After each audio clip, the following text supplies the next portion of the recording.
big week, Tony. A lot of sports scandals and also sport news. Obviously, pretty impressive week. I think the biggest topic of discussion besides Justin Tucker 2.0, Terry Rozier scandal, but we have Luka.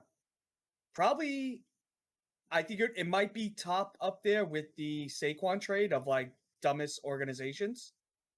I feel like if you're dumbest organizational trade. What trade would you even put in the same conversation? Because this is unheard of. I don't think you can look at like LeBron as an example because he was chasing for that championship. Well, he didn't get traded though. I guess technically, I mean, not that he didn't get traded, but he also did leave Cleveland. Yeah. I mean, when you think of the Lakers, right? You went from Kobe, Shaq to LeBron, now to Luka. Is it a coincidence? Hold on, I'm just trying to make sure this works. Is it a coincidence that this comes out during the week in between the Super Bowl where there's not much of news cycles? NBA ratings are down, right? LeBron's gonna retire. What's he got left? 1-2 years tops. I think the Lakers are good television. They're ratings drivers. As you know, when the Lakers have anyone remotely close, they're still on television way more, now. There was some noise too that LeBron didn't like AD, which I don't buy that 100%. Yeah, I don't buy that at all. I buy that he was very much like a fan. That's why he wanted to team up with them when he went to the Lakers. But as a Lakers fan, as the GM, how does that conversation come up? Like, because all the reports out right now is that Lakers did not approach the Mavericks. The Mavericks approached the Lakers for Anthony Davis, because they see him as essentially a top 5 player, and one of the top defensive players, and they already have Kyrie, and then reports came out about Luka's conditioning. But Luka, at the end of the day, top 3, arguably top 2 NBA player in the league, just brought the Mavericks to the finals last year, and you're going to trade him for a bag of chips, essentially? It doesn't make any sense, honestly. As an organization, you should, if you were going to entertain trading Luka, you should have at least opened it up to the league for bidding, right? Just someone like OKC, they have a shit ton of first-round picks. David, and they only got one first-round pick, right? They only got one. It was Anthony Davis, Max Christie, and a 2029 first-round pick. If you bring that to the league, the Lakers do not have the best offer for Luka by far. And you're still keeping Luka in the West, right? You're not even trading him to the East. You're trading him. You're trading him in the same conference. Yeah. To a rival, essentially, because of all the history as well. But the big part is they did not even ask for any of the young guys. They didn't ask for Austin Reeves, which the Lakers have been hesitant to include. But if you were to tell me, hey, Luka just got traded to the Lakers, I would have said Anthony Davis probably got traded with Dalton Connect, which is their young shooter, with Austin Reeves, their young stud. I would have thought the house went. And when I saw the trade, when I saw the headline, I immediately thought Austin Reeves, Dalton Connect are gone. And that was not the case. And I looked at it and I was like, what? I don't understand how you make that trade as a Dallas Mavericks ownership. But you got to remember, are you trying to avoid the Supermax contract? You didn't want to pay him almost $400 million or whatever. No. Do you know what I think it actually is? Let me ask. Have either one of you seen Major League? The movie, the baseball movie? No. So it's very, very simple, right? Major League classic sports movie. All it is the new owner of the team wants to move the team. So what do? They go put a bunch of bums on the field, tank their attendance to then move them, right? The new ownership group is a group of Like it's run by it's like casino ownership Whoa, background. breaking news. Kings finalizing trade to send De'Aaron Fox to Spurs. In See, blockbuster multi-team deal for Zach LaVine. Zach LaVine, dude, Yeah. guy is a bum. This is just from ESPN right now. Yeah, I love Fox, but let me just finish my thought real quick. It's a casino ownership level group that have a lot of stake in casinos. So honestly, everything you read out there is that they're trying to tank. They're trying to tank essentially the team to move them to Vegas, which would be great.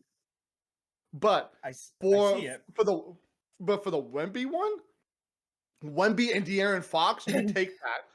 Like that's a great pairing. I'd be curious if Chris Paul is in that trade.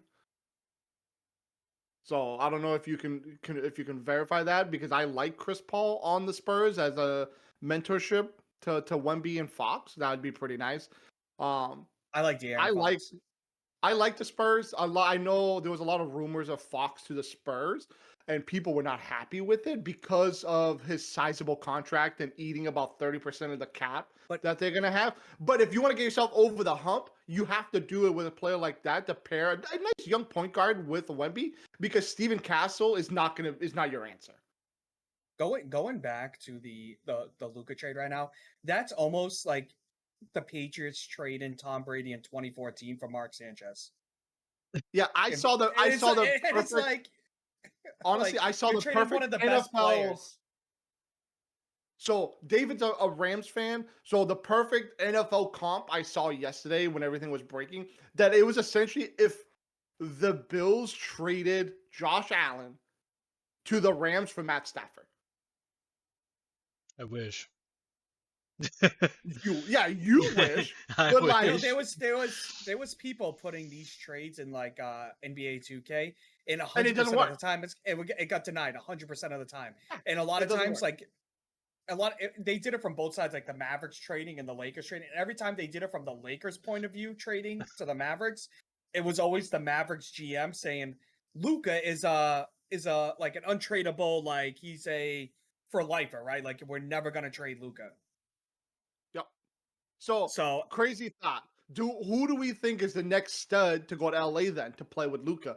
Do we think there's any truth to the rumors that's been kind of floating that Jokic wants to play with Luka? The next Shaq and Kobe on the Lakers being Luka and Jokic?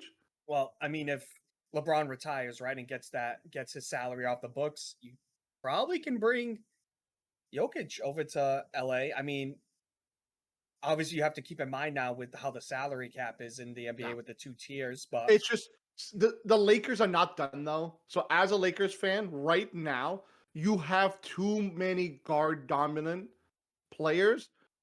You don't have a defense or a big man essentially. So you need to go get a big man, and the big rumor is probably going to be Jonas Valanciunas, which is out there. But that's Austin Reeves, who's ball dominant for the Lakers. He's got no defense though. He'll help a little bit, but with Luka is such a liability on defense.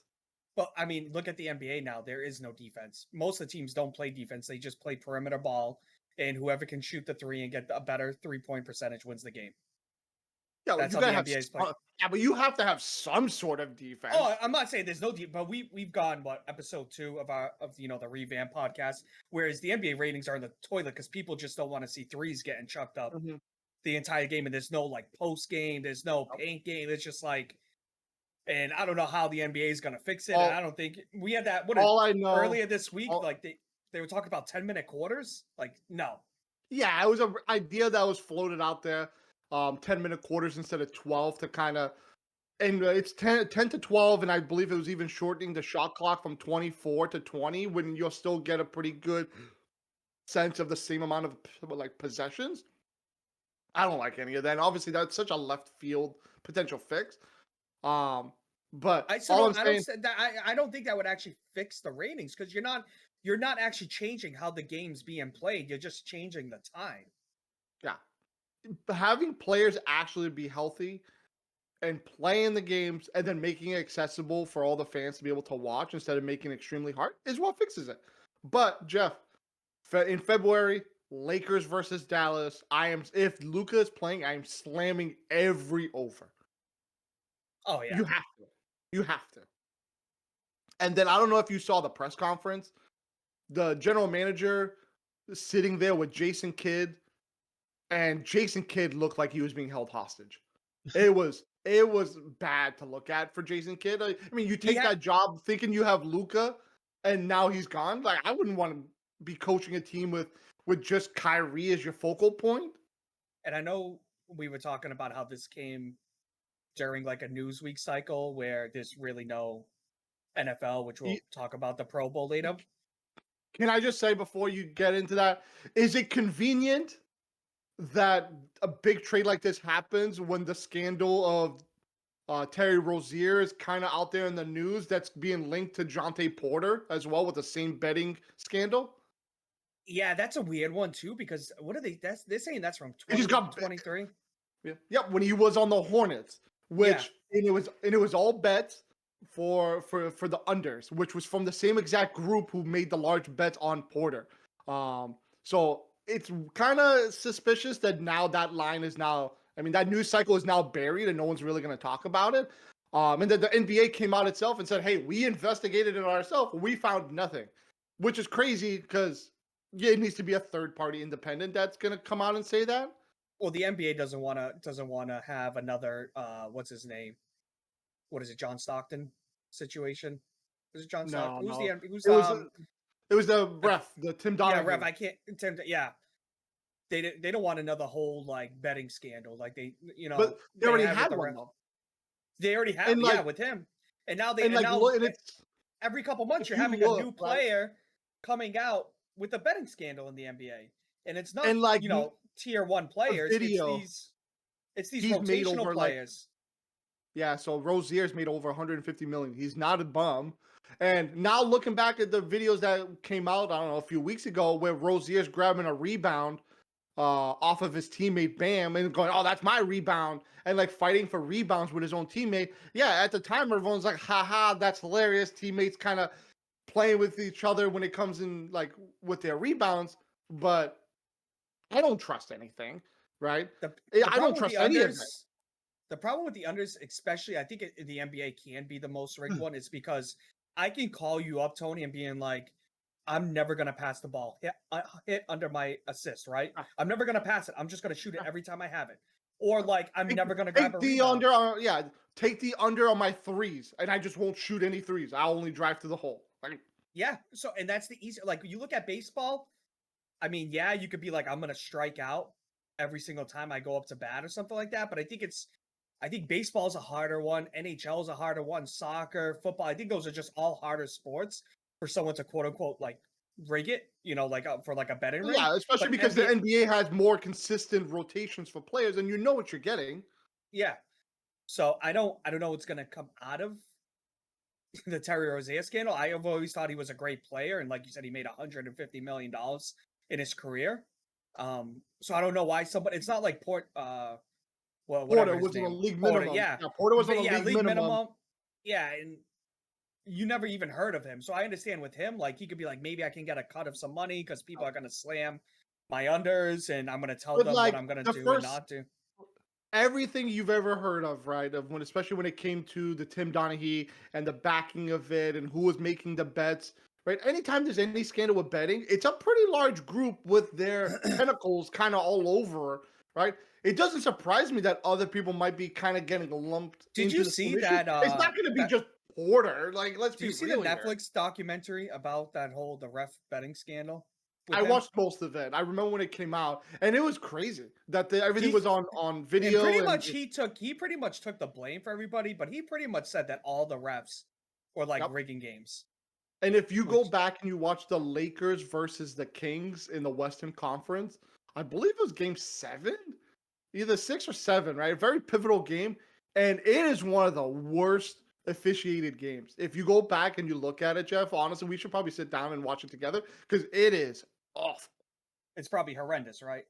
Yeah, it is horrendous. Calls like the free throw discrepancy is ridiculous in that game. I'm looking it up right now. Kings versus the Lakers.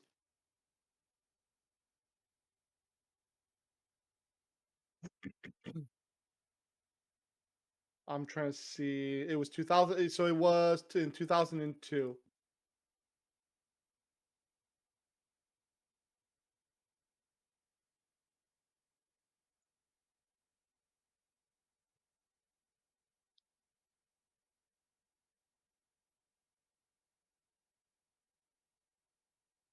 I wish I could find these things like a lot faster.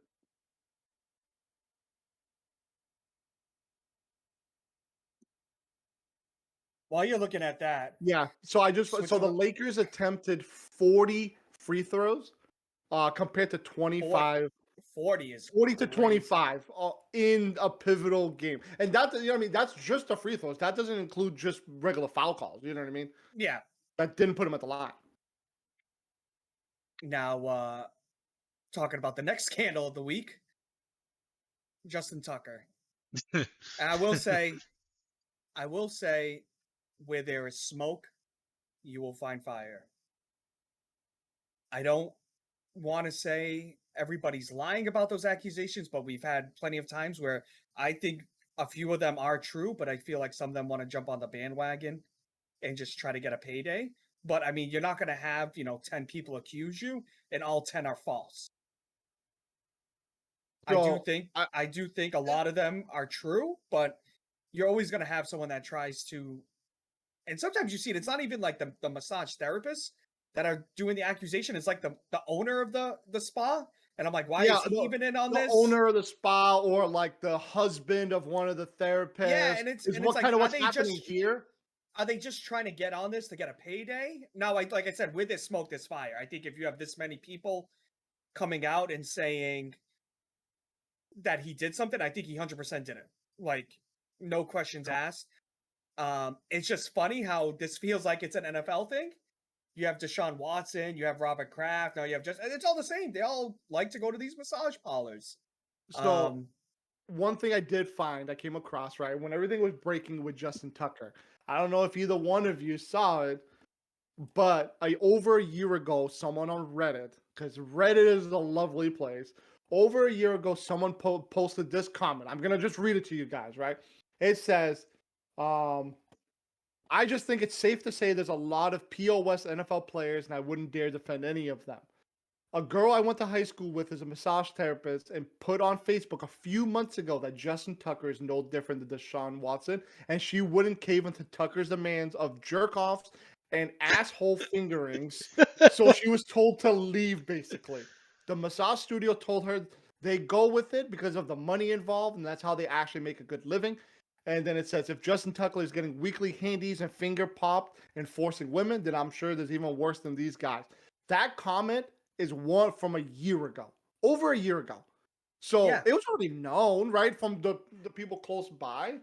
And everyone on Reddit now is finding like old comments and people talking about it. I mean, he can say whatever he wants that, hey, I wasn't banned from these places. There should be. But at the end of the day, if you were banned, there's got to be some sort of a legal documentation there that you were banned or not banned. You know what I mean? I would say put it on the massage parlor. Like, hey, you're saying you banned him? Prove it. Because Tucker's been in the league a long time. And I know the accusations are from a few years, obviously. But, like, with everything that happened with Watson. Was Watson ever actually, didn't he, all the charges get dropped on Watson? Like, none of them stuck, right? All right. That's we don't want to dive into that whole. I'm not saying he did. I'm not saying Watson didn't or didn't do it, but I think either it magically got settled. Things got dropped. Yeah, things magically got dropped, settled. Same thing with was Kraft ever found? I think they all dropped those ones too. Because there's probably a settlement outside of court to keep everything, hush hush. But am I wrong, David? He settled. He settled 23 of the 24 out of the 24 lawsuits. Yeah. David, can you take a look at Justin Tucker's contract for me? And you know why they settled, right? Is it wrong to think that out of nowhere all these accusations coming out after Justin Tucker's arguably his worst season? Yeah. What better way to get rid of a franchise icon? He signed a 4-year in 2022. For a 24 kicker. million, 17.5 guaranteed. So they're not gonna save because it's They'll been cut him. 2022. Yeah, but They'll I cut mean him, now though. his 4 years pretty much almost. He's like year 3 in his 4 years, so I mean they pretty much paid him his guarantee. But what better? Yeah, but what better way to now cut him and now not? You know what I mean? Now you're not waiting for him to be over the hill, right? You can get ahead of it, cut him now, and hey, look at the allegations. You know what I mean? You cut him. He played horrible this year. Horrible. He missed a lot of like short kicks. Like he missed a lot of Justin Tucker kicks that he didn't normally miss. Let's be real. And you know why they settle out of court? Because then then there's no judgment whether you were guilty or not. So then you could say, I was never guilty. I was never found guilty. Yeah, but in the public eye, you're never going to get that back. Yeah, you're guilty in the public eye. Like, look at Kobe. Kobe was obviously beloved all the way to into his death, but even now, people be like, "Well, he still sexually assaulted someone." Well, the counter argument is, "Well, that got settled, and she was lying." But and his wife got a big diamond ring right big after fat that. ring, big fat ring. I remember they were zooming in on that ring after. That's the guilty ring. I mean, Tiger Woods did the same thing, right? Wasn't found settled out, wasn't found guilty when he was with his wife and stuff like that. And when you have that much money, you just settle out of court. Yep. And then you could say, I was never proven guilty. Sticking on the NFL side of things, did anybody watch any of the Pro Bowl stuff? Are we just like past that? Pro Bowl is a waste of a week. Honestly, you want to know how much of it I watched? Like, that's more than me. I watched. This was what I watched. I was sitting at dinner out with my daughter, and I watched what was on the little television of like the skills challenge. And even that, I'm watching the skills challenge, and I'm seeing wide receivers put on giant like Hulk gloves. Yes. To catch. I'm like, what are we doing? You're like, how is that a skills challenge for an NFL player? And then they have dodgeball, which like dodgeball is cool, but I don't really care to watch NFL professionals play dodgeball or the skill challenges where you have to do something goofy to make it look cool, like the big gloves. But then again, we went to flag football, which again, I don't even watch in general, so I don't care about flag football. And then they had a punters contest, which was kind of stupid. Like NFL probably has the worst. I know other sports, they have an all-star break in mid-year, like baseball, NFL, NHL, which is the product is way better than the Pro Bowl or the Pro Bowl week. It's definitely gone downhill. How is first of all, I want them in pads. The Pro Bowl itself is a joke. No one cares about it anymore because they used to be a sign of, oh, he's a Pro Bowler, right? He deserves to be there. Like, as a Patriots fan, why is Drake May in the Pro Bowl when he played half the year? Because 5 other quarterbacks. Yeah, they all backed out. No. That's like Tyler Huntley. When Tyler Huntley was a Pro Bowler, when he was like the 4th replacement. Like, we just give out Pro Bowls to literally anyone, and it just doesn't matter. It's literally a participation trophy for the NFL now. You know what I would love to see? I wish we still had this bye week, but I wish the Pro Bowl was the week after the Super Bowl. And if you were invited or like you were like voted in, you have to go. Unless you have a serious injury, you have to go. Why wouldn't you sandwich the Super Bowl? Skills challenge, Super Bowl, Pro Bowl. You get 3 weeks of NFL coverage. And that means the best of the best players, the best of the best players that are in the Super Bowl get to play in the Pro Bowl. Like, yeah, like Tom Brady, we never really saw him in Pro Bowls because he was always in the playoffs. Yeah. Same thing. I mean, I don't like Patrick Mahomes, but you don't see him in the Pro Bowls. But that would drive ratings if you have the Pro Bowl with Mahomes, right? Mahomes, Kelsey, you have Jalen Hurts. You're gonna get those viewerships. Potential Taylor Swift sighting, right? It makes more sense to have it after. I've always said it should always been after the Super Bowl. And like, yeah, let's have some. Is there any bets out there yet for the Super Bowl for like over under how long it takes for Taylor Swift to show up? Because I would have lost in the last Chiefs game. I honestly said 5 minutes, and I didn't know she was at the game. I'll take a look. Hold on. She she's doing her thing. But I think like you said, it would be kind of cool. You have a bunch of these maybe like actual true skill challenges and maybe some fun stuff too. But why don't you change it, right? Have more of like smaller teams. The NBA is trying that. They're trying to go to smaller, like small. It's like almost like a 3-on-3 kind of tournament where individual teams. Like I wouldn't mind. I think too maybe flag football if it was something like that, 3-on-3 or 4-on-4, and just make them do like I don't know. You open up the field more when there's less people. But like I want to see them in pads, like in the Pro Bowl, knocking. Like I want to see them actually like get trucked, and like But you're I not. want to see the best. But we're not. But we're past that point. You're never gonna get that. It's back, not 2002 anymore. Yeah, it's not. You're past that, especially with all the CTE stuff, and the players are just they're not going to do it anymore. So you need to figure it out as a sport, and like I don't know how you do that. Well, honestly, you know what'd be kind of cool? Do the Pro Bowl against other like like the European NFL league. So bring one of them players from AFC and NFC together. Like the U.S. versus the world kind of competition, kind of like so the NBA. But I don't want it to be flag football, though. I don't want it to be flag football. I want it to be actual football. You could do actual football if you were to do it that way, but then because there's so many Pro Bowlers, every person gets like one series or a couple plays. You know what I mean? And then are you really worried about CTE when you're doing 6-7 snaps and that's it? Yeah, you got to do something because you can't. You can't do that. I don't want to watch flag football. I don't want to watch dodgeball. I don't want to watch goofy hands and the skills challenge. But let's be real. Did you ever watch the Pro Bowl when they were in pads? Because I didn't. Because I did. I actually didn't mind it when it was in pads, and they actually tried to play. But that was 2008 and back.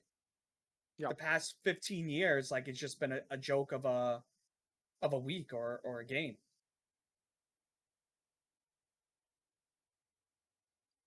Now let's talk about the main event happening. Obviously, we're probably not going to record on our general Sundays because the Super Bowl is on Sunday. So we'll probably recap the Super Bowl on Monday. What do we think? I know we were talking last episode about predictions. Maybe we can do some prop picks. I'm still going to go. I know you're not going to go with the Eagles. I'm not betting for the Chiefs. If I was doing money line, it would be on the Eagles. I feel like the rushing line for Barkley is gonna be a nice one to take. Especially what we saw with James Cook on the Bills. Obviously, the run game can work against them, and it's a close line, right? It's supposed to be a ton of points. Barkley could probably get his rushing line, which David, what'd you say was 120? 120. Rushing 120. Yep. 120. He could get that in honestly, he could get half of that in one rush. Let's be real. If I was doing a parlay, and I know I haven't done these in a while, I might tease his rushing yards down. I think we talked about it before. I think slamming the under on the Chiefs for Mahomes rushing set at 40 is a little wild to me. I think it's wild for quarterbacks. I mean, even when you look at a lot of the Super Bowls with mobile quarterbacks, they really didn't do much in the Super Bowl. And I don't think Mahomes is really going to try to be active. Mahomes had 43 yards against Buffalo on 11 attempts. The next time before that, it was in the Super Bowl. He had 66 yards, which, it's the Super Bowl, which is kind of obviously what we're looking at. Before that, you're looking at 41 yards in that same playoff run last year. But it's not, he doesn't average over 40, like at all. And I mean, we have to also look like his ankle isn't the best ankle either. Like he still has 40 yards, screams. He gets the 40, and then if they win the game, you lose the prop bet at the end with his kneel downs. When is because sometimes he takes a good couple steps back. Yep. Like it could definitely he could, like you said, be at 40 and then finish at like 28. FanDuel has him at 29.5, which is a lot 28 more. Where was and a half. Yeah. 29 and a was half? that? 29 and a half, I'm slamming the over. But you said what DraftKings has it at 40, Which is weird. They're way off on each other. I don't understand that at all. They're usually not that far apart. It depends how the lines are moving on both books. I mean, I would take the over on the lower number for sure. But they're close because especially they with have Eagle. they You know, have you could do- Saquon at 110, so they're close on that at least. so you could do, what is it, arbitrage betting? Take the Yep, over. you do on both. Take the over and the under. over and the under. Yeah. Yeah. So if he ended with like 35, you would hit both bets. What would you, for your, let's say, the Super Bowl always has someone funky that's gonna score a touchdown. Who is our outlier for this one? I'm thinking you have to probably go Gainwell on the Eagles or Noah Gray on the Chiefs, right? You know what? I think Juju on the Chiefs. I could see Noah Gray Xavier. Noah Gray ain't bad, but like I think Noah Gray, looking at it right now with David, Noah Gray and Juju are both plus 550 for any time. So they're right next to each other. Yeah, they're both 550. I would take Noah Gray. I would 100% take Noah Gray at those odds because of the defense, and they're going to be focused on Kelsey, and Noah Gray's been getting a lot more playing time. You know who I think can get, which hasn't done, I think, crazy this playoff run? AJ Brown getting like 2. Yep. I could see him putting a pair up, and what's Kelsey right now? Because Kelsey didn't show up last game. Plus 130. That's not bad. Plus 130 for. I mean, what was Kelsey's numbers in the last Super Bowl? I think we got to remember though, this Eagles defense is pretty solid, and I don't think they're going to allow Kelsey to do what he did to the Bills or Houston. You know what's another shocking one, Tony, too, on the Chiefs? DeAndre Hopkins.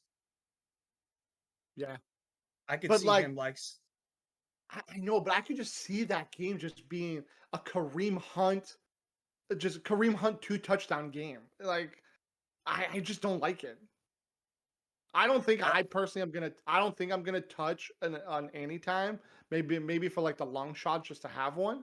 But even though, right, looking at the last Super Bowl, right, that the Chiefs were in, it was pretty much field goals, and then it was Marquise Valdez-Scantling that ended up scoring, and McCole Hardman. You don't have to worry about McCole Hardman, but I could see Worthy taking that spot. Worthy's a replacement. Yeah, Worthy's a replacement for. Yeah, on a little screen dump, especially with the pressure from the Eagles. David? What's the line set for passing yards for Hurts? 210.5. I would take the over on that. What's Mahomes? Yeah, I would. 251.5 for Patrick. I think this is going to be a high scoring game, and I think, like I said, I think both Devontae and AJ Brown are going to get. That's what I'm saying. I feel. I don't. With Saquon Barkley, I don't know. Like, I feel like his line's way too hard. I feel like what he was could the get line? 70. What was the line for Hurts? 210. In the last 10 games, he's only cracked that twice, I believe. Three times. I lied. 3 out of the last 10. I think he could get 300 plus this game. I think this might more be a shootout than a run game. Yeah, but Philly's a freaking run team. Like, yeah, I would go completely the other way. I feel like you'd be more likely to get 1 to 2 rushing touchdowns out of Hurts and then 1 out of Barkley, and that's your 3 scores there. Yeah. I don't know. I feel like Hurts is gonna get some great bombs from AJ Brown, Devontae Smith. Like, I'm talking like 40, 50 yard catches from them. Like, and then you're gonna see that Hurts and Saquon are gonna get the touchdowns, but it's gonna be like a 5-yard little like screen to Saquon, like a little like RPO. I could, yeah, because we know that the run game is their priority, and especially because what James Cook started to do to the Chiefs, I could see it being one of those like, hey, run it all the way down there, throw it all the way into the 5-yard, and then potentially a 5-yard like corner route, right? To AJ. I could see that happening, but I wouldn't trust that to happen. This sounds like obviously like hindsight. I think we're definitely going to see in the first series or two how the game's going to go. Like if the Chiefs just are stuffing Saquon, he's going to have to throw 300 yards to win this game. If they can't get the run going, they're going to have, and I know we're like, well, James Cook tore them up, but like we know every game's different. Like they could just figure it out and then they just stuff Saquon every single drive. So that as Hurts, you can't throw 200 yards and beat the Chiefs. Like you're going to have to throw 250, 300 and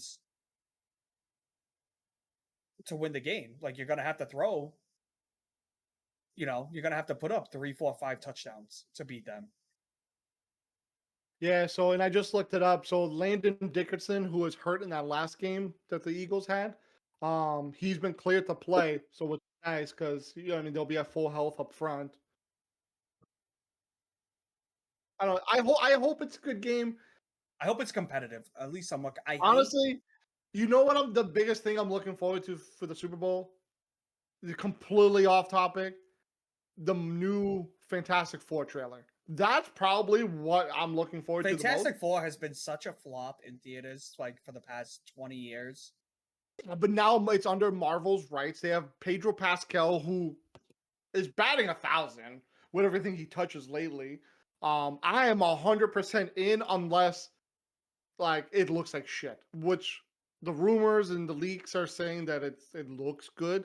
I'm just curious if we'll see Robert Downey Jr. in the trailer, because he's supposed to show up in the movie.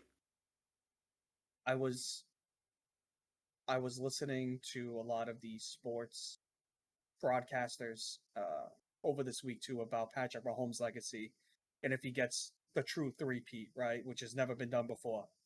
And practically everybody was saying that he would pretty much leapfrog Brady if he got a 3 in a row. There's no way. And I'm like, no way. And I'm like, Brady beat him, right, in the Super Bowl and got, what did he get? 6, 7 rings in total when he finished? That will not put him there. Once he gets he would have what, 4? He would have what, 4 if he got this one. And people forget that Brady pretty much got 3 right away, went 10 years without anything, and then got another 3. Yeah, they won the 2 out of the 3 years. Yeah.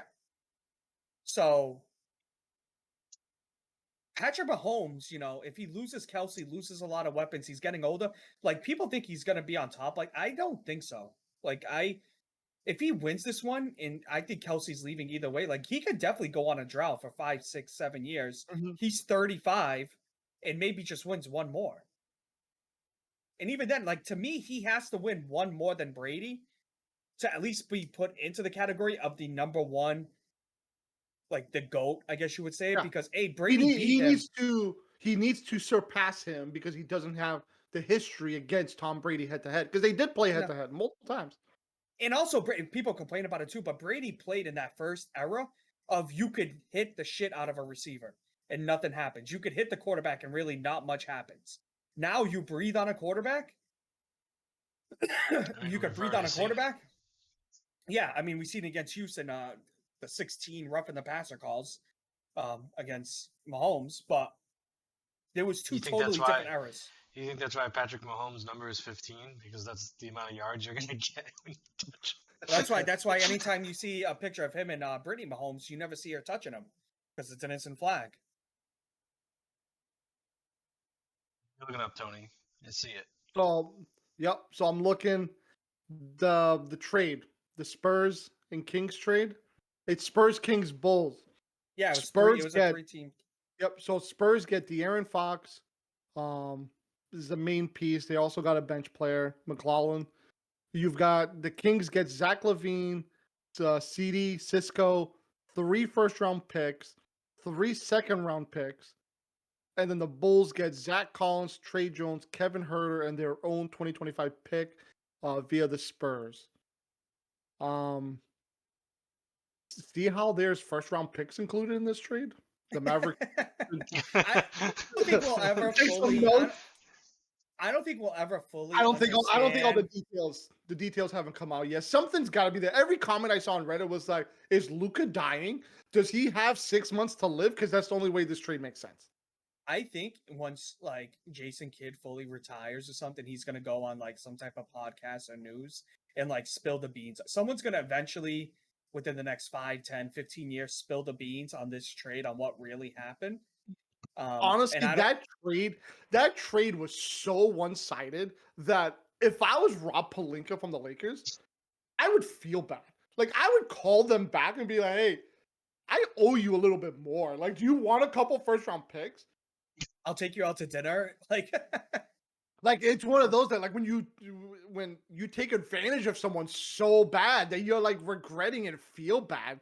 He clearly and now you just, unless like you said like Luka's dying in 6 months, you just set up the Lakers for another like historic championship run or something. Like, yeah, like another like dynasty decade. I mean, it's crazy when you think of like the legacy teams of NBA. Like, look at Boston, right? You went from like the Bird to like Paul Pierce, Kevin Garnett, Ray Allen, now to the. You can just look at it, right? So the 60s, Lakers got Wilt. 70s, they got Kareem. 80s, they got Magic. 90s, you get like Shaq and Kobe, right? Shaq and Kobe through the 2000s. And then you get Paul Gasol. And then you got LeBron and now Luka. It's literally every decade.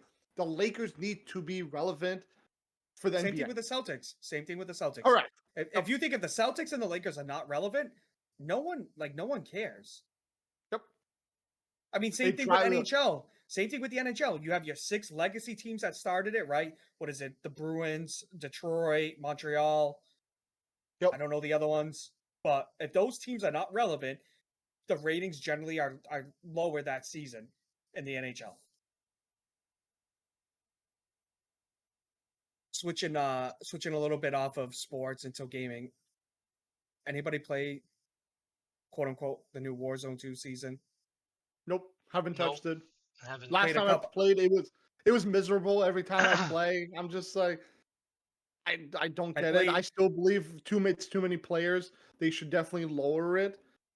Everywhere you land, it's a lot to the point that everywhere you land, it's sweaty.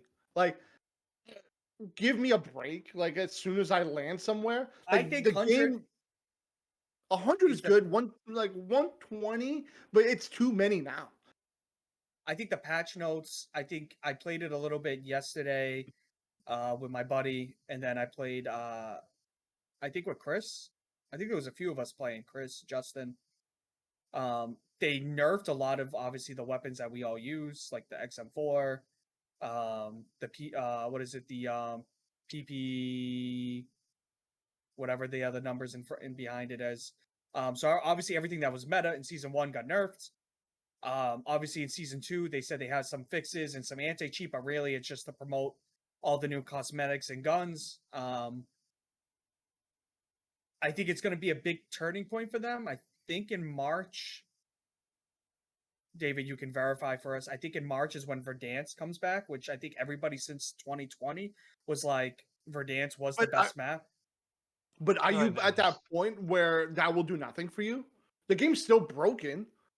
You're literally just shifting your broken game from here to here, and like. But also too, I think like what makes it too is the map. I think I am not a fan of this. I haven't been a fan of much of the maps that they've came out with after Verdansk. This map feels very cluttered in a lot of places, and then you have those like water rivers around everything, and then there's some parts that have nothing. It just seems like a very lopsided, weird map. And it just seems again like you're just pushing and pushing and pushing cosmetics and not really fixing the game. Like they cared more about that rose blackout skin from like 2 years ago because you know that's what their money maker is. There's no reason for them to fix the broken game. Let's be real. There's no reason to. The amount of money There's they're no making, reason until like player counts drop like whatever 50-70%.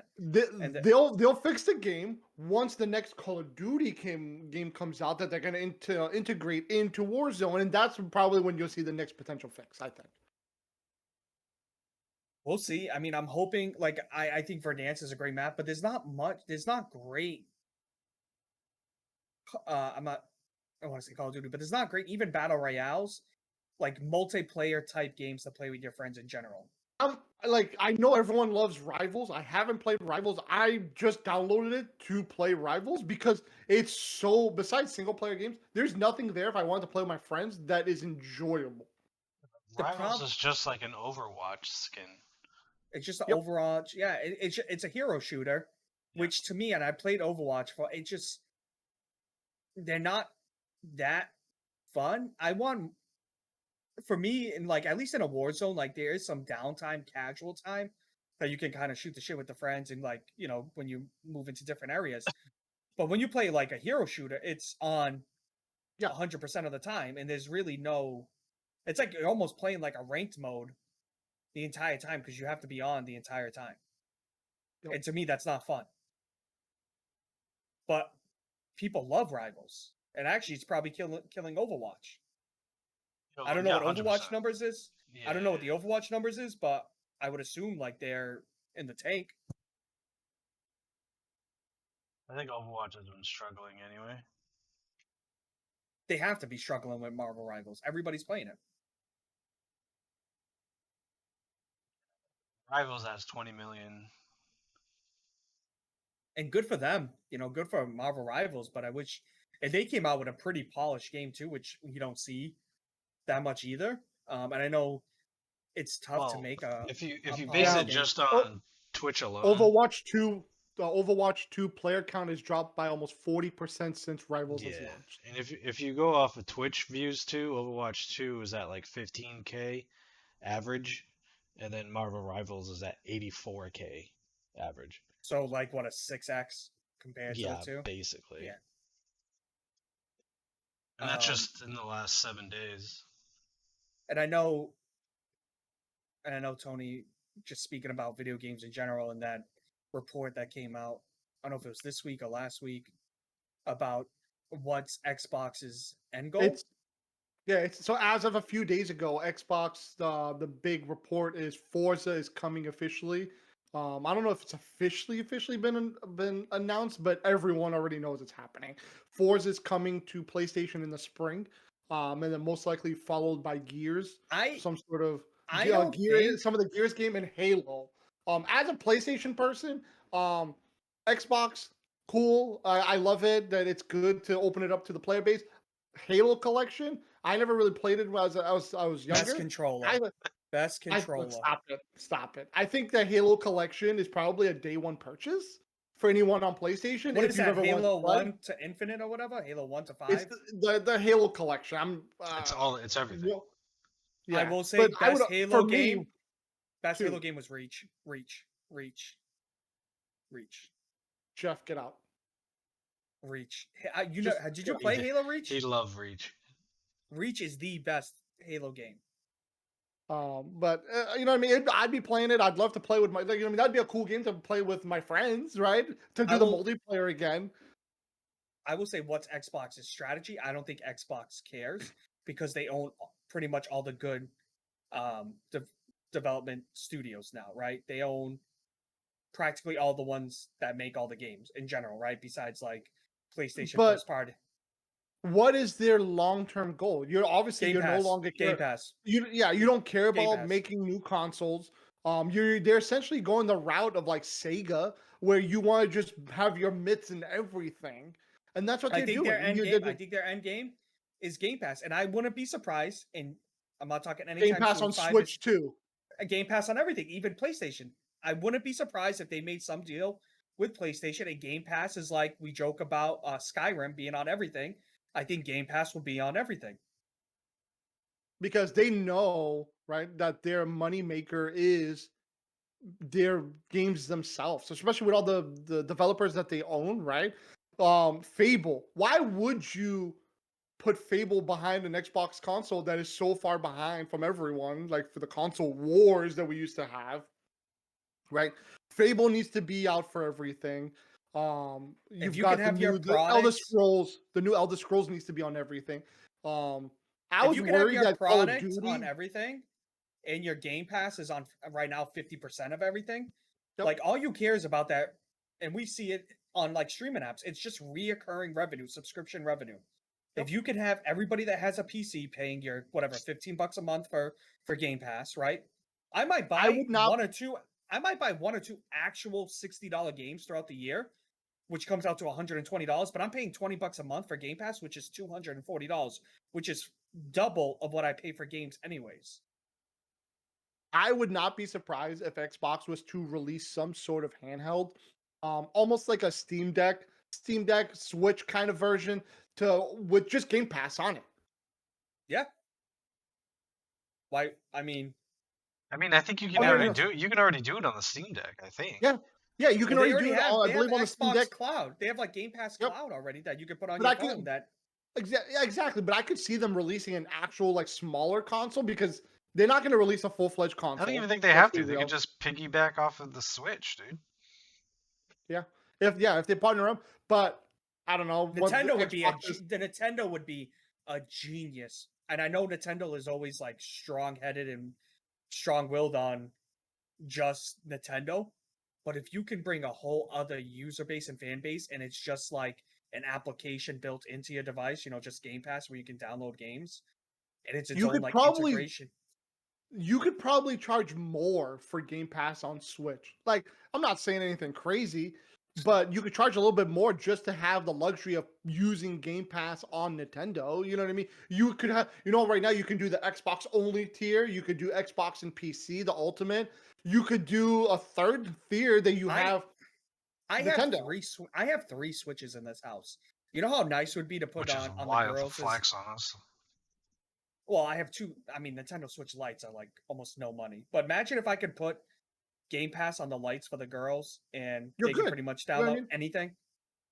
Yep. Yeah, you'd be good. And then Nintendo get a piece of that revenue.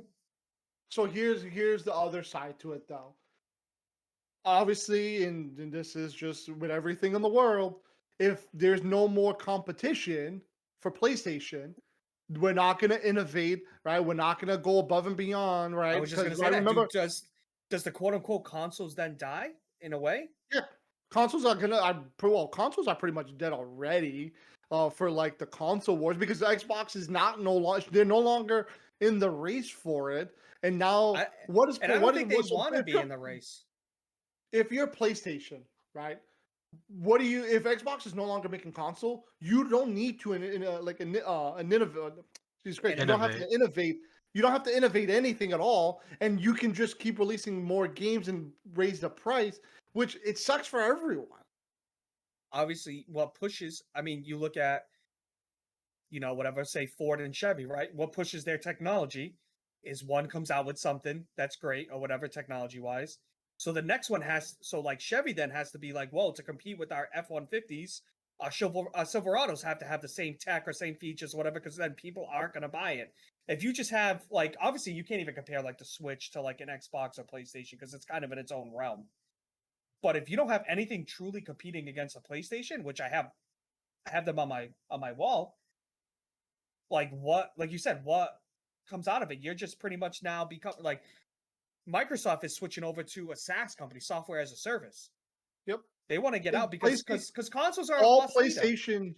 Yeah, PlayStation I could see like doing what they just did with the PS5 Pro. Every few years, here's a new processor, here's some better storage, right? And it's almost like turning into a PC where you're just upgrading their internal parts because you can already do that now. Do you think though Xbox turns into having one of those micro PCs on your wall or whatever just to stream Gamecasts? If you don't have a PC, like if you don't have a PC, how are you gonna get Gamecast? Well, Game Pass. Xbox doesn't differentiate between console and PC. Like if you go play crossplay, you can't turn off PC with Xbox because they're looked at as just one.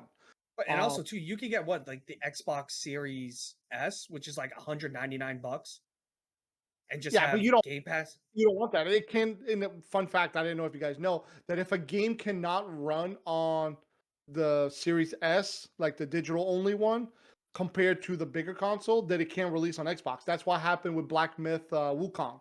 It couldn't. The smaller console could not run it, so it did not release on Xbox. So it essentially became a PlayStation exclusive because of their requirement for that. On a side note, should we like and there's been a few examples of games like that. Should we just like kind of and I think it becomes like an accessibility thing, but do we kill those like 199 consoles like the Series S and stuff like that and just have a flagship console that No, can play everything instead of having the different no, tiers? because because then you'd be killing the. You said it yourself. You have the Switch It's an Lite. accessibility, yeah. Yeah, I like if I'm gonna go buy a console for my kid, I'd rather spend the smaller, price point because I don't know how much they're gonna play, right? And then make them essentially like earn it to be able to get the bigger PS5. I would never buy Amelia a PS5. I would get her a PS4. You know what I mean? Like she'd have to work her way up to PS5, and like I don't think anywhere to the lower. Like honestly, the Xbox all digital is a better probably value for a kid, especially because all they want to play is is the Roblox, Fortnite, Minecraft, Yeah. Roblox, right? Exactly. So it's pointless. yeah. It just sucks for And people that like own the console, then they you can't play a game because of like because they have because the console their can't run it. console market has it can't run it because there's a lower version that can't play the game, which obviously I know all of us generally have a PC or whatnot, so that doesn't really bother us because we can just play it on the PC. But it does make you hear a lot of complaints from developers when they have to develop for those lesser consoles if they want it to be It's across that the same ecosystem. thing. It was the same thing for the Switch One. Why? Something simple, not simple, but like the FIFA games, right? When they were FIFA, the Nintendo Switch game was pretty much the same exact game for years because they didn't spend any time and didn't want to put the real product on the Switch. While PlayStation 5 and Xbox were getting the real updated with a Frost engine and all the new fancy bells and whistles, while the Switch was literally getting a rehashed PS3 looking sports game for years because they didn't want to do it. I don't know the answer. I love Game Pass. I think Game Pass is the best bang for your buck. And I know a lot of people that have PlayStations that say I wish I had a Game Pass. Like there's the PlayStation one. The PlayStation one's not even closed. I hear all the time that like I don't have the PlayStation 1 just because I rarely ever play a game. The only time I'll ever play a game on my PlayStation is if like you, Chris, everybody's like a game that you can only get on that everybody has. And I'll play with you guys, but like I don't have that like their Game Pass version. But I hear like the games that you get monthly for it are not that great. No, not in comparison, at least. Yep. Well, the problem with Game latest Pass games, is they kind of it's not like they went away from monthly games. You still get it. It's just the library is so big and the games are they so don't. good Yeah, at it. and they don't need to anymore because when the game releases, it's already on Game Pass. And they bought all the good studios Yeah, I mean, that look, already we have got all their we games. got Call of Duty for free. Yeah, I didn't pay for Black Ops 6. Yeah. So I'm spending 70. I want to talk. Chris introduced me to not a new show. I guess it's on season 3 called The Traders. Have any of you watched it? I've seen the Watched it commercials, and with I watched Chris. the commercial. And I have absolutely no idea what it's about. So there's generally 20 people, and season 1 it was a mix of like nobody on television and some people that have been on like TV shows like Survivor and whatnot. Season 2 and I think season 3 is all like actual like people from reality TV or like game shows and stuff like that. So 20 people go into this house. After the first day, or like during the first day, they all sit at like a round table and they all put a blindfold on. And the host, who's hilarious, he goes around. He's like, "If I touch you, you're a traitor. If I touch your shoulder." And generally, it starts off with 2 or 3 traders, and sometimes they can just recruit one. So I think the max at one point in one of the seasons was 4. So what happens is they they'll play a game for money. So they make a pool of money by the end of the show. That I just got kicked out, I think. What happened? Yeah. Oh no. Damn it, Let me Jeff. join it. David's the I don't- traitor. He just kicked you. He just kicked me out. See, I'm back in here. I don't know. The room got it like 404 for me. Got killed. So what happens is they play for money. They put it into their pot, and then they sit at the round table again, and they all vote to who they think is a traitor. Obviously, the percentage of you picking a traitor is pretty low, right? 4 out of 20, so 16 of them aren't traitors. So a lot of times in the beginning of the season, they vote off a lot of what they call faithfuls. And obviously the traitors try to plant seeds of doubt to make it so like they don't think they're traitors. But then at nighttime, the traitors get to pick somebody to quote unquote murder and they kick them out. So every day you lose 2 people. That's honestly, you know what that is? I don't know if you guys have ever played the board game. It's just a game called, it's like Werewolf at Night. It's literally the same exact thing, which is pretty cool. And I don't know if you guys have ever played that game in person. Because you're watching this and you have people just be like say David was a traitor and Tony and I weren't. I'd be like to David, I'd be like, damn, I know Tony's a traitor. I just know he's a traitor. And then I get everybody in the house involved. And David, you're like, yeah, he's definitely a traitor. Let's talk to everybody. But it's David's like, a traitor. It's like real life Among Us. Yeah, that's what I was literally just about to say. It's really, that's what I said. The first time Chris was like, yo, you got to watch this. I literally told him this reminds me of Among Us because it's hilarious. Because you have that people like, David's like, he knows he's a traitor and he's like laughing in his like interview rooms. And it's like, yeah, I was talking to Jeff the whole time about getting Tony out. And then we vote Tony out. And then Tony's like, yeah, I'm a faithful. And then everybody's like, oh, fuck off. You know what I'm saying? Like, so long story short, it gets down to the final, every season from what I've seen gets down to the final 4 or 5. And you vote, generally you get to a final 4 and you all go in front of a fire pit. And you can pretty much say, I want to keep voting people off until you get to the minimum you can is 2 people. So, but if all 4 of you think, yeah, we're all faithfuls, let's all split the money that we did throughout the whole season. If someone there's a traitor, if it's a traitor, the traitor gets all the money. If it's all faithfuls, they all split it. Now, obviously, I'm not going to ruin. There's been 2 full seasons. The third one is actually live right now. What's it on? Peacock. Okay. I might have to try that. But it's only like 10 episodes, but it's hilarious. And the host is like, he's very flamboyant and he's just hilarious and he talks shit about everybody. So it just makes it funnier. You know what I'm saying? So it's actually a pretty funny show. And I'm on season, like I started with season 2. Because obviously you don't have to follow them in order because it's just like a game show. But season 1 is, I'm starting season 1. But I like binge watched it in like a day and a half, like season 2. Yeah. So, but yeah, if you like that Among Us vibe and like people trying to like backstab each other and make alliances, which alliances don't really. So I'm actually looking for a new show because I just finished one with Amelia. How is it? Is it like raunchy? Is it not like... raunchy at all? No, they don't show any like. It's like there's no like. I didn't know if it was like a Big Brother kind of feel. No, there's no like sexual content or really swearing at all. And like a lot of the missions are like pretty funny too. Like they're like, you need to pick 4 people for this mission. And so they picked like 4 people, and the 4 people went to like followed him, and it's like, y'all are going in these caskets, and your buddy's got to find it. And they put them in caskets, and they filled it with dirt. So then the other teams had to find them and undig them up to get like 30 grand or something to their pot. Yeah, so like the games are like pretty competitive, but they're all still working together. And obviously a trader wants the money, so they don't want to sabotage anything because they still want the money at the end. Yeah. But it's just, it's just. I'm definitely. So I'm gonna give it a shot, and then we can talk about it on the next one. I finished season 2, so start on season 2 because I finished it. And then we can talk about it like next week or the week after, like after you watch a few episodes. That's perfect. I think before wrapping this up, it was kind of funny. I was looking through our text messages. And I think about maybe 6 weeks ago, 2 months ago, I put a fast food post about rankings and who would win. And Chris was adamant that Domino's was not a top 4 fast food. Like, and this was like, McDonald's and all that.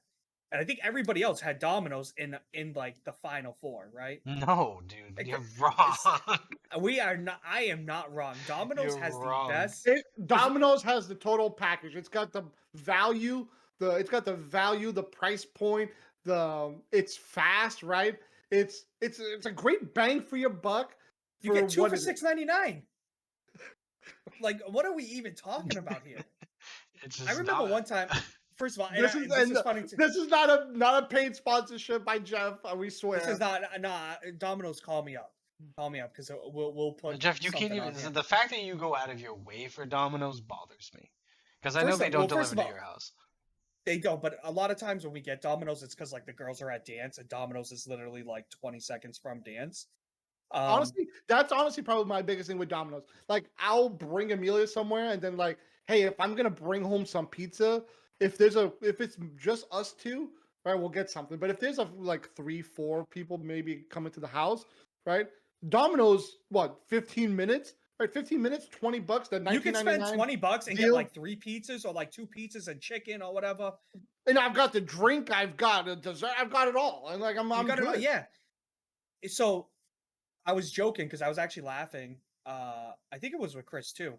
And remember, like 5 years ago, they were like, or 6 years ago, they were like, we reinvented our pizza. We knew it was shit. We spent 2 years reinventing it, and then you bought it, and you were like, all you guys did was put like buttered garlic. Yeah, you just put the garlic on. And we were like, what did you reinvent? Because I mean, you know what you're paying. You're paying $6.99, which is still greatly better than Little Caesars. It's $6.99. It's still better than going to go buy a DiGiorno or a Cape Cod pizza at your local grocery store. If you don't get DiGiorno on sale, it's like $8 for that frozen pizza. Like you're better off literally doing the carry-out deal at Domino's, which is absolutely hilarious.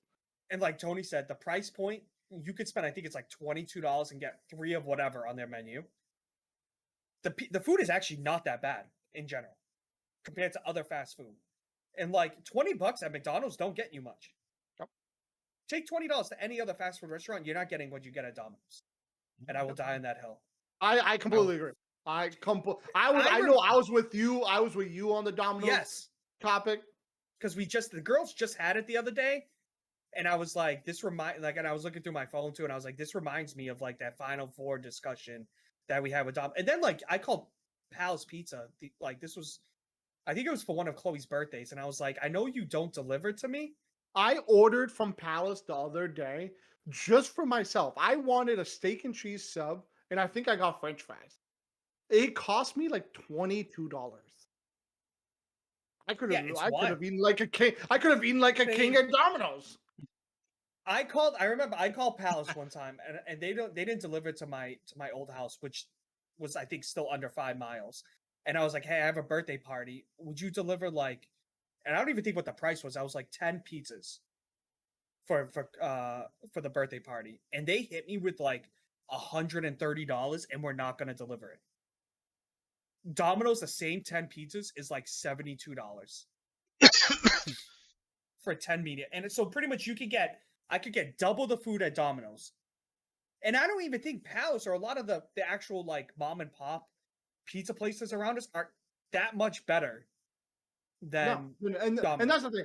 If they were that much better, then yes, you know what I mean. Like it's a completely different conversation. But they're not though. They're literally just bar pizza around us that are it's just really. And then they're charging $15 to $17 for a cheese pizza, and you can get like the Domino's for $6.99. Yep. And so I don't. David is completely wrong on this. He's also the one man who would probably drives 25 minutes to go to Sonic, so I don't think he's got an argument in this. First of all, let's not. Yeah, let's see. Like now you're barking up the wrong tree with Sonic. Let's not no Sonic slander at all. 25 now. All right, David, with the amount of gas you're spending in your car, that's crazy. There's no value whatsoever for your Sonic. It's not about the journey, Tony. It's about the experience you get at Sonic, you know? It's honestly, about the journey. I need to say the worst fast food experience I have had. I will never forget. I brought Amelia to the Nickelodeon land in like New Jersey, right? We're back at the hotel. We're at the hotel and we're looking on DoorDash, right? I'm like, what are we gonna get? I've never had White Castle. I'm like, let me order a couple little burgers and whatnot. To my horror, I did not know that they put the onions underneath the cheese, and that first bite was literally nightmare-inducing. And they're not And even I like had no sauteed idea. onions either. They're just like raw onions. They're So just like it's raw just onion, like yeah. it's like I crunch, couldn't crunch, even crunch, crunch. I couldn't even like take them off because it's with the cheese. It was just a nightmare. I was like, I took it. I was like, I'm done. Just trash. I'd rather order again and waste more money from somewhere else. I guess one of my worst, and I have another food topic after this too. One of my worst experiences was at Palace. Chris was at my house. We ordered 2 pizzas, a cheese pizza, because Chris was coming by. I think it was like 2021, 2022. I ordered a cheese pizza and a chicken Alfredo pizza. I get my pizza. So the small cheese was for Chris. The chicken Alfredo was for me. Tony, there was no Alfredo sauce at all on the pizza. So it's just a chicken, cheese, and no Alfredo sauce. Like you could pick up all the cheese and there was no Alfredo. Chris was there with me. I called him up. I was like, hey, you guys delivered a pizza. You want to deliver pizzas here? And there's no Alfredo sauce under it. And the guy was like, okay, give me a second. Yo, tell me not. He got back on the phone. He's like, yeah, nah, my cook said he put Alfredo sauce on it. I'm like, do you want me to take a picture and send it to you? Like this, it was, and Chris, like he was like, what are they saying? I'm like, they're saying there's no, like they're saying they put it on. I'm like, yeah, he's gonna tell you he put it on, so he doesn't get in trouble. Like what? Like why am I gonna lie about that? And pretty much since then, I don't think I've ever gone Palace really after that. Even like the location there near me is not the greatest. The original location I think is the best one out of them all, but. Palace is expensive too, man. It's like, very a lot of these pizza places I will are never. So one of the things we used to do, Jeff, David knows this very firsthand, because when we used to play D&D, right, we would always order food together, and some unlucky person would always front get the something. cart. it was usually me too. It was terrible. I know I stopped doing it for a while, and to this day, I will not be the one that gives my card, because the amount of times we ordered Palace, it ends up being like $90, and I got stiffed. Just because it'd be like, oh, Tony, just give me a little something. I'll just throw you them cash later. And just like, you know what I mean? After D&D's would be over at like 11 o'clock. No one really wants to talk anymore. Everyone's done. And then I did it like twice. I got stiffed back to back. And I'm just like, I'm good. Like, I'm never doing it again, especially because Palace is just so expensive for mozzarella sticks. It's like 10, 12 bucks for like 5 to 6 pieces of cheese. I'm sorry, but like, that's crazy. No, it is. It's crazy. There was an article. There was an article, and Eric actually texted us about it, saying how. And first of all, this was only this one guy's opinion, so him and I, we kind of go back and forth and banter in it. Jade Garden is quote unquote still better than Hong Kong, but it did mention Hong Kong as a like hard second. I still think in our area, Hong Kong is better than Jade Garden. My favorite Chinese place that we had, Jeff, do you remember when you lived in South Dartmouth when we were younger? Do you remember Lynn's Cuisine? Yes. Lynn's Cuisine. They were so good, and then they got shut down for rats. So yes. Were they really good? This was I know we're gonna be wrapping up, David, though, so this will be our little funny they were so before we live good. up.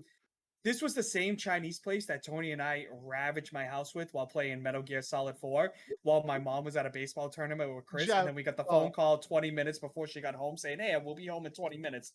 And the whole house had Chinese food everywhere. When we tell you that he got the phone call, it's like, hey, Jeff, we'll be home in 20 minutes in our drive from South Carolina because they were in it for a tournament for baseball. And Jeff and I just look at each other. We're like, there's food containers everywhere. Like, we need to clean this right now. David, when I tell you Tony and I sat there for a weekend and played the entirety of Metal Gear Solid 4 and all the cutscenes, like we didn't skip anything, that's what we did. For like a weekend with Chinese takeout everywhere. And we're like, and I think we actually, if I remember correctly, we cleaned it all up. So I don't know if David knows, Metal Gear 4 holds the Guinness World Record for the most amount of cutscene time for a total of 71 minutes of cutscene. Jesus Christ. So you got to remember, right? You're playing the game plus all of that, right? So like, dude, it was a great weekend. I'll never forget that. Just the look on our face when we went, "Excuse me," they're almost here. I think weren't they supposed to come home like late that day, and then for some reason they like left the tournament early.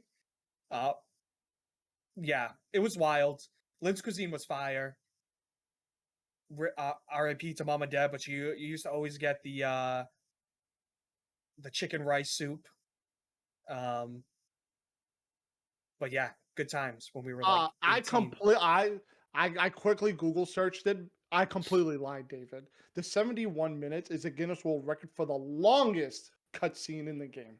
Yeah, so there's a cutscene. That's one of them. One. Yes, one. That's it's the epilogue, and it's roughly 9 hours. And David, in 9 hours. I think they changed it, but when the game first came out, when we played it, you could not skip a cutscene on your first playthrough.